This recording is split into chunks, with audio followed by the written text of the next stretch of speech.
Hello guys, welcome to our YouTube channel study with M. आज मैं आप सभी के लिए काफ़ी इंपॉर्टेंट क्लास लेके आई हूँ। देखिए, आपके आगामी आबकारी एवं प्रवर्तन सिपाही एग्जाम के रिगार्डिंग आप सभी को स्टडी विद एम के द्वारा क्लासेस प्रोवाइड की जा रही हैं। क्लास का आज पार्ट 5 है। इससे पहले आप लोगों को 4 पार्ट ऑलरेडी प्रोवाइड करा दिए गए हैं। हर एक क्लास बहुत ही महत्वपूर्ण है आबकारी एवं प्रवर्तन सिपाही एग्जाम के लिए। अगर आप लोगों ने पुरानी क्लासेस नहीं देखी हैं, आप स्टडी विद एम पर विजिट करके देख सकते हैं। आज की इस क्लास में हम 20 महत्वपूर्ण क्वेश्चंस डिस्कस करेंगे। साथ ही साथ क्वेश्चन से रिलेटेड की पॉइंट्स भी मैं आप लोगों के सामने रखूंगी ताकि आपको आपके आगामी एग्जाम में काफ़ी हेल्प मिल सके। चलिए, ज़्यादा देर ना करते हुए आज की इस क्लास को हम स्टार्ट कर लेते हैं। स्टार्ट करने से पहले जिन लोगों ने अभी तक हमारी YouTube channel study with M को सब्सक्राइब नहीं किया है, वो सब्सक्राइब कर लें। साथ ही साथ बगल में जो बेल आइकन दिख रहा है, इसे भी प्रेस कर लें ताकि आपके आगामी एग्जाम के रिगार्डिंग कोई भी वीडियो हम अपने चैनल पर अपलोड करते हैं तो उसका लिंक आपको तुरंत मिल सके। आप लोग हमारे टेलीग्राम ग्रुप को भी ज्वाइन कर सकते हैं। ये भी स्टडी विद एम के नाम से ही बना हुआ है। टेलीग्राम ग्रुप पर क्विज भी कराई जा रही है, साथ ही साथ इंपॉर्टेंट पीडीएफ शेयर की जाती हैं, तो आप लोग टेलीग्राम ग्रुप को ज्वाइन कर सकते हैं। स्टडी विद एम के नाम से ही बना हुआ है। चलिए, आज के इस सेशन को हम स्टार्ट कर लेते हैं और इस सेशन में आपका पहला क्वेश्चन है, निम्न में से किस कुमाऊं कमिश्नर के समय खसरा सर्वेक्षण पर आधारित राजस्व प्रणाली को प्रारंभ किया गया। मोस्ट इंपॉर्टेंट क्वेश्चन है। तो देखेंगे, Kumaon commissioner John Hallett Batten के समय खसरा सर्वेक्षण पर आधारित राजस्व प्रणाली को प्रारंभ किया गया। ऑप्शन फर्स्ट यहाँ पे आपका बिल्कुल करेक्ट आंसर है। बैटन 1848 से लेकर वर्ष 1856 तक कुमाऊं कमिश्नर रहे। बैटन ने 20 साला बंदोबस्त किया था। इंपॉर्टेंट पॉइंट है, नोट डाउन कर लीजिएगा, पूछ लिया जाए 20 साला बंदोबस्त किस कमिश्नर ने किया था। तो बैटन ने 20 साला बंदोबस्त किया और इसकी विशेषता थी खसरा सर्वेक्षण। इंपॉर्टेंट आपका ये क्वेश्चन है। चलिए, अगला क्वेश्चन देखते हैं। पील आयोग की सिफारिश पर हिल रेजिमेंट का गठन किया गया। इसे ही चौथी गोरखा राइफल्स के नाम से जाना जाता था। इस समय कुमाऊं कमिश्नर कौन थे, बताना है। तो इंपॉर्टेंट क्वेश्चन है, किस आयोग की सिफारिश पर हिल रेजिमेंट का गठन किया गया, पूछ लिया जा सकता है। तो ये आयोग था पील आयोग। पील आयोग की सिफारिश पर हिल रेजिमेंट का गठन किया गया और इस हिल रेजिमेंट को ही चौथी गोरखा राइफल्स के नाम से जाना जाता था। तो इस समय कुमाऊं कमिश्नर कौन थे, बताना है। तो करेक्ट आंसर हो जाएगा sir Henry Ramsay. Option first बिल्कुल करेक्ट आंसर है। देखिए, रैमजे कुमाऊं में 44 वर्षों तक विभिन्न पदों पर कार्यरत थे। कमिश्नर के रूप में इन्होंने 28 वर्षों तक कार्य किया और कुमाऊं के ये 6वें कमिश्नर थे। रैमजे को कुमाऊं का बेताज बादशाह कहा जाता है। और देखिएगा, रैमजे ने तराई भाबर के विकास के लिए तराई इम्प्रूवमेंट फंड स्थापित किया। कब किया, पूछ लिया जा सकता है।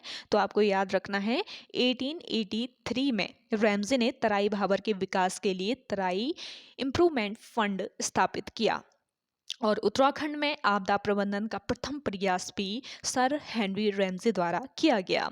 अगला क्वेश्चन है, कत्यूरी राजाओं के संबंध में क्या सही नहीं है। आपको यहाँ पे 4 कथन दिए गए हैं। तो कत्यूरी राजाओं के संबंध में कौन सा कथन सही नहीं है, ये बताना है। पहला कथन देख लेते हैं, परमदेव ने बद्रीनाथ मंदिर के नाम भूमि दान की थी। तो ये कथन आपका बिल्कुल सही है। दूसरा कथन देखें, विजयेश्वर मंदिर के लिए यमुना नामक ग्राम अग्रहर के रूप में देशट देव ने किया था। तो ये भी आपका कथन सही है। तीसरा कथन देखें, देशट देव के पश्चात उसका पुत्र पदम देव शासक बना। ये कथन भी आपका बिल्कुल सही है। यहाँ पे क्या सही नहीं है, ये बताना था। तो आपका चौथा कथन जो है, कत्यूरी शासक वैष्णव धर्म के अनुयायी थे, शैव धर्म के विरोधी, ये कथन आपका गलत है, यानी कि सही नहीं है। तो इस क्वेश्चन का करेक्ट आंसर हो जाएगा आपका ऑप्शन फोर्थ। अगला क्वेश्चन है, जौनसारी जनजाति से संबंधित निम्न में से कौन सा आभूषण है जो हाथ में नहीं पहना जाता। तो करेक्ट आंसर हो जाएगा आपका पोलड़ी। ऑप्शन फर्स्ट बिल्कुल करेक्ट आंसर है। देखिए, जौनसारी जनजाति जो है, जौनसारी राज्य का दूसरा सबसे बड़ा जनजाति समुदाय और गढ़वाल का सबसे बड़ा जनजाति समुदाय है। जौनसारी लोग राज्य के पश्चिमी भाग जौनसार भाबर क्षेत्र में वास करते हैं और ये लोग पांडवों को अपना वंशज मानते हैं। पांडवों को ये लोग अपना वंशज मानते हैं। अगला क्वेश्चन है आपका, उत्तराखंड राज्य के भोटिया जनजाति की स्त्रियों द्वारा पहने जाने वाले वस्त्रों के नाम के संदर्भ में कौन सा विकल्प गलत है? तो देखिएगा, यहाँ पे गलत विकल्प बताना है। करेक्ट आंसर है आपका यहाँ पे ऑप्शन 4, च्यों पैजामा नुमा वस्त्र, ये आपका गलत विकल्प हो जाएगा इसमें। अगला क्वेश्चन देखेंगे, तप्त व सूर्य कुंड संबंधित हैं। तप्त व सूर्य कुंड ये संबंधित हैं यमुनोत्री उत्तरकाशी से। अगला क्वेश्चन है, उत्तराखंड राज्य का प्रमुख टिन उत्पादक जिला है। तो उत्तराखंड राज्य का प्रमुख टिन उत्पादक जिला है चमोली जिला। ऑप्शन फर्स्ट इस क्वेश्चन का करेक्ट आंसर है। राज्य में टिन धातु केवल चमोली जिले में ही मिलती है। अगला क्वेश्चन है आपका, तलवाना क्या है? तो देखिएगा, तलवाना क्या है? टिहरी रियासत में कोर्ट फीस हेतु टिकट लगाने की एक परंपरा है तलवाना। और टिहरी रियासत को भारतीय संघ में कब विलय किया गया, पूछ लिया जा सकता है।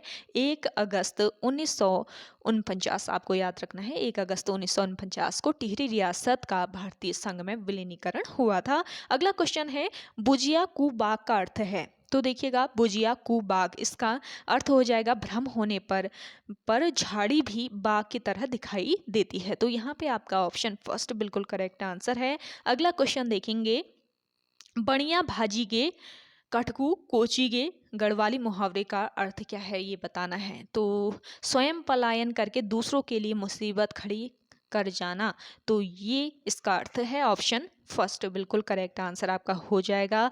मुहावरे रखे जा रहे हैं हर क्लास में, तो आप लोग यहाँ से देख सकते हैं। कुमाऊनी जो मुहावरे हैं ये बहुत ही इंपॉर्टेंट है। अगला देखेंगे, मधुलिख जतार लागो मधुवाग कड़क डांट कुमाऊनी मुहावरे का अर्थ है। इस कुमाऊनी मुहावरे का अर्थ है व्यर्थ में बातें करना। अगला क्वेश्चन है, दिल्ली में स्थित लाल किले का निर्माण किसने करवाया था? दिल्ली में स्थित है लाल किला और इसका निर्माण करवाया था किसने? शाहजहां ने। ऑप्शन थर्ड बिल्कुल करेक्ट आंसर है। मुगल सम्राट शाहजहां ने लाल किले को अपनी राजधानी शाहजहानाबाद के महल के रूप में बनवाया था और इस ऐतिहासिक किले को वर्ष 2007 में यूनेस्को द्वारा एक विश्व धरोहर स्थल के रूप में चयनित किया गया था। इस किले का निर्माण वर्ष 1638 से 1648 के बीच पूरा किया गया। 10 साल लग गए थे इस किले के निर्माण में। अगला क्वेश्चन देखेंगे, भाषा जिसे कंप्यूटर समझता है वह निष्पादित करता है कहलाती है। तो ये भाषा कहलाती है मशीनी भाषा। जिसे कंप्यूटर समझता है वह निष्पादित करता है। अगला क्वेश्चन है, परिसीमन आयोग का अध्यक्ष कौन होता है? परिसीमन आयोग का अध्यक्ष होता है मुख्य चुनाव आयुक्त। ऑप्शन थर्ड बिल्कुल करेक्ट आंसर है। परिसीमन आयोग जो है ये भारत सरकार द्वारा परिसीमन अधिनियम के अंतर्गत स्थापित किया गया एक आयोग है। परिसीमन आयोग भारत के राष्ट्रपति द्वारा नियुक्त किया जाता है, ये आपको याद रखना है। भारत के राष्ट्रपति द्वारा इसकी नियुक्ति की जाती है और भारत निर्वाचन आयोग के सहयोग से ये कार्य करता है। प्रत्येक जनगणना के बाद भारत के संसद द्वारा संविधान के अनुच्छेद 82 के तहत परिसीमन अधिनियम लागू किया जाता है। परिसीमन आयोग अधिनियम 1952 में अधिनियमित किया गया था। ये भी आपका महत्वपूर्ण पॉइंट है। तो की पॉइंट्स बहुत ही महत्वपूर्ण है, आप लोग नोट डाउन करते चलें। आप लोगों को आज का ये सेशन पसंद आ रहा है, जल्दी से आप लोग लाइक कर लें।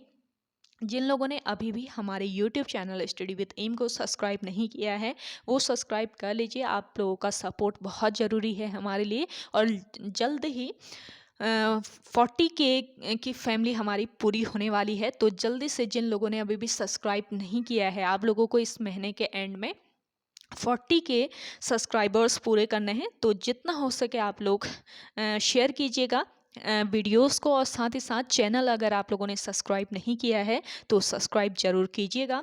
आप लोगों का सपोर्ट बहुत ज़रूरी है। और साथ ही साथ आप लोगों को यहाँ पे आपके आगामी आबकारी एवं प्रवर्तन सेवाएं एग्ज़ाम के रिगार्डिंग प्रॉपर क्लासेस प्रोवाइड की जा रही हैं, आप इन्हें फॉलो कर सकते हैं। और जल्द ही आप लोगों के लिए यहाँ पे आबकारी एवं प्रवर्तन सिपाही एग्ज़ाम के लिए टेस्ट सीरीज़ हम चलाने वाले हैं जो कि बिल्कुल फ्री ऑफ कॉस्ट होंगे। तो सब्सक्राइब आप लोग ज़्यादा से ज़्यादा कीजिए और ज़्यादा से ज़्यादा अपना सपोर्ट दिखाइए वीडियोस में। तो ज़्यादा से ज़्यादा लोग जुड़ते हैं तो आप लोग को जल्द ही टेस्ट सीरीज़ प्रोवाइड करा दी जाएगी। आप लोगों का ही सपोर्ट चाहिए, तो शेयर जरूर कीजिएगा जितना हो सके। चलिए नेक्स्ट क्वेश्चन देख लेते हैं। किस संसदीय समिति को प्राक्कलन समिति की जुड़वा बहन कहा जाता है? तो दिए गए ऑप्शन में आपका करेक्ट आंसर हो जाएगा लोक लेखा समिति। ऑप्शन फोर्थ बिल्कुल यहाँ पे आपका करेक्ट आंसर है। इससे पहले आपका एक क्वेश्चन छूट गया है तो इसे भी कवर कर लेते हैं। उच्च न्यायालय का न्यायाधीश अपना त्याग पत्र किसे देता है? तो उच्च न्यायालय का जो न्यायाधीश है ये अपना त्याग पत्र देता है राष्ट्रपति को। तो अगला क्वेश्चन था आपका, किस संसदीय समिति को प्राक्कलन समिति की जुड़वा बहन कहा जाता है? तो ये समिति थी आपकी लोक लेखा समिति। लोक लेखा समिति भारतीय संसद के कुछ चुने हुए सदस्यों वाली एक समिति है जो भारत सरकार के खर्चों की लेखा परीक्षा करती है। और इस समिति और देखिए यह समिति जो है ये संसद द्वारा बनाई गई है, ये आपको याद रखना है। संसद द्वारा लोक लेखा समिति बनाई गई है और लोक लेखा समिति प्राक्कलन समिति की जुड़वा बहन के रूप में जानी जाती है। और इस समिति में 22 सदस्य होते हैं जिसमें 15 सदस्य लोकसभा द्वारा तथा 7 सदस्य जो हैं ये राज्यसभा द्वारा 1 वर्ष के लिए निर्वाचित किए जाते हैं।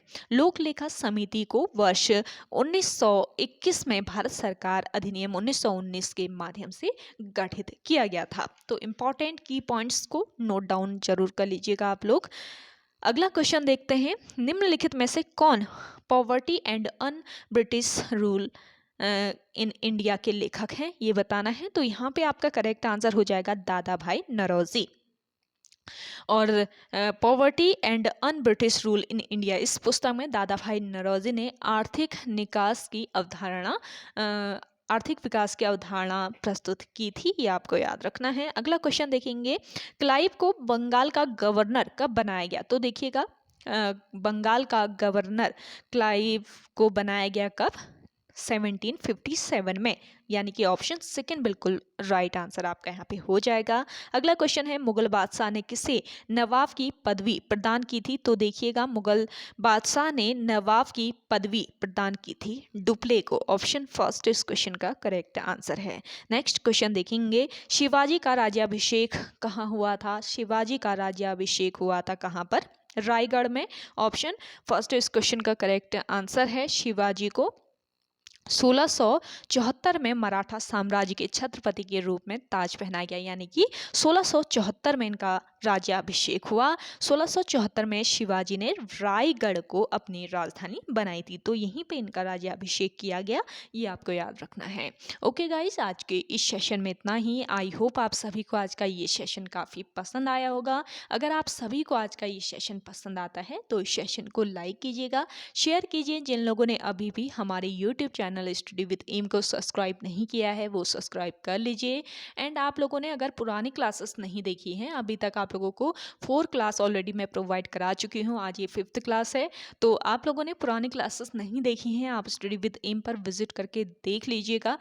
20 क्वेश्चंस का कंटेंट आपको डेली प्रोवाइड किया जा रहा है ताकि आप लोगों पे ज़्यादा वर्कलोड ना पड़े और आप लोग ईजी तरीके से अपनी स्टडी करते रहें। तो आप लोग डेली इस क्लास को फॉलो कर सकते हैं। पुरानी क्लासेस नहीं देखिए आप लोगों ने तो चेकआउट कर लीजिएगा, स्किप मत कीजिएगा।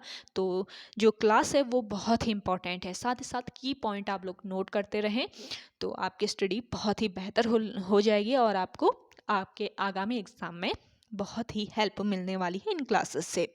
तो ओके गाइस, कल नेक्स्ट क्लास में हम मिलेंगे और आप लोग जितना हो सके इस क्लास को शेयर कीजिएगा। चलिए मिलते हैं अगली क्लास में, तो तब तक के लिए धन्यवाद।